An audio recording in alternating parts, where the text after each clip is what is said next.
انی اخاف ان عصیت ربی عذاب یوم عظیم، میں تو خود خوف رکھتا ہوں اس بات کا کہ بالفرض اگر میں نے بھی اپنے رب کی نافرمانی کی تو بڑے دن کا عذاب مجھے بھی آ پکڑے گا۔ لیکن یہ وہ آیت ہے جو سخت ترین آیت قرآن کی، یہ سورہ یونس میں آئی ہے، سورۃ الانعام میں آئی ہے، سورہ الزمر میں آئی ہے۔ قرآن میں 3 جگہ یہ آیت آئی ہے، باقی 2 جگہوں پہ تو ساتھ قل کا بھی لفظ ہے، قل انی اخاف ان عصیت ربی عذاب یوم عظیم، اے نبی تم فرما دو کہ اگر میں بھی اپنے رب کی نافرمانی کروں تو مجھے خوف ہے کہ بڑے دن کا عذاب مجھے بھی آ پکڑے گا۔ یہ تو ہم احتراماً ساتھ بریکٹ میں لگا دیتے ہیں بالفرض، یہ قرآن میں کہیں نہیں ہے، یہاں ان سب نے بریکٹیں لگائی ہوئی ہوتی ہیں، تو ان سے ذرا پوچھیں یہ بریکٹیں جو لگاتے ہو تو قرآن کی تعریف کر رہے ہو؟ وہ کہتے ہیں نہیں، سمجھانے کے لیے بریکٹ لگانی پڑتی ہے کہ یہ نبی کے ذریعے سے امت کی اصلاح کی جا رہی ہے۔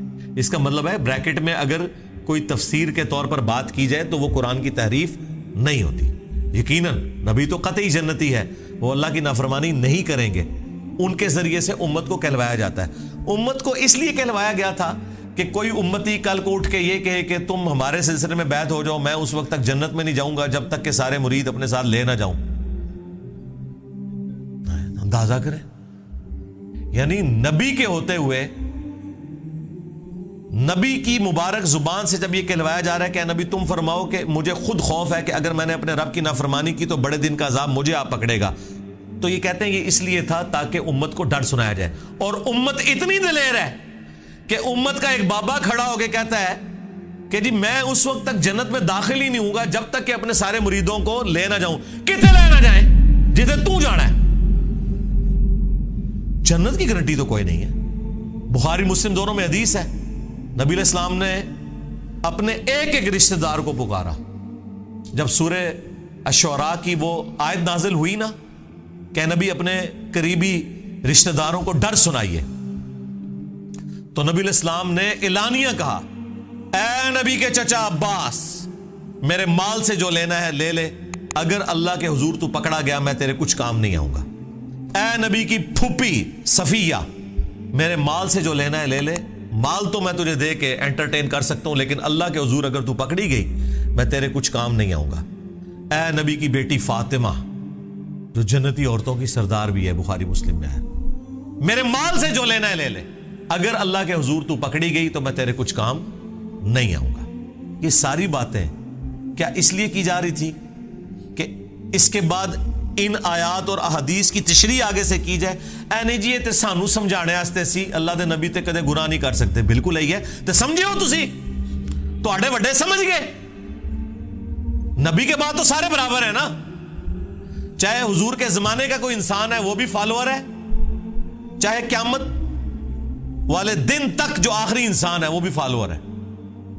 مرتبے فرق ضرور ہو سکتا ہے لیکن فالو تو سب نے کرنا ہے، دھمکی تو سب کے لیے ہے۔ مجھے بتائیں اگر فاطمہ کے لیے دھمکی ہے، باقی تو کوئی صحابی شاہی کوئی نہیں نا، فاطمہ جیسا ہے ہی کوئی نہیں، باقی صحابہ تھے شاہی کوئی نہیں۔ سب سے قریبی حضور کی بخاری مسلم میں حدیث ہے، فاطمہ میرے جگر کا ٹکڑا، جس نے اسے تکلیف دی اس نے مجھے تکلیف دی۔ بخاری مسلم کی حدیث کے جنتی عورتوں کی سردار فاطمہ، اگر حضور ان کے بارے میں یہ کہہ رہے ہیں کہ فاطمہ میرے مال سے جو لے لینا ہے لے لے، اگر اللہ کے حضور پکڑی گئی میں کچھ کام نہیں آؤں گا۔ اور بخاری مسلم میں حدیث کہ میری بیٹی فاطمہ بھی چوری کرے میں اس کے بھی ہاتھ کٹوا دوں گا۔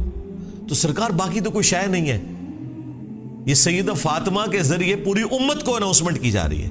اور یہ بابوں کو لے کے بیٹھے ہوئے ہیں، بھائی ہم تو نبی علیہ السلام کے زمانے میں بھی کسی شخص کے بارے میں یہ ماننے کے لیے تیار نہیں ہے کہ وہ دھونس اور زبردستی اپنی مغفرت کروا سکتا ہے یا کسی کو ساتھ لے کے جا سکتا ہے جنت میں۔ تمہارے بابے تو شاہی کوئی نہیں، صحابہ جیسا ہے ہی کوئی نہیں، تیرے بابے تو شاہی کوئی نہیں، اہل البیت جیسا ہے ہی کوئی نہیں، تیرے بابے تو شاہی کوئی نہیں۔ تو یہ اسی لیے دیکھیں کام صحیح ڈالا ہے انہوں نے، قرآن ڈائریکٹ نہیں پڑھنا، گمراہ ہو جاؤ گے، ہو گئے گمراہ، سی گمراہ ہو گئے آپ کے نظریات سے، اور آپ گمراہ ہو گئے قرآن و سنت کے نظریات سے۔ ہم آپ کے بزرگوں کے غلط نظریات سے گمراہ ہو کر اسلام کی طرف آ گئے، اور آپ اسلام کے نظریات سے گمراہ ہو کے اپنے بابوں کے پیچھے لگ گئے۔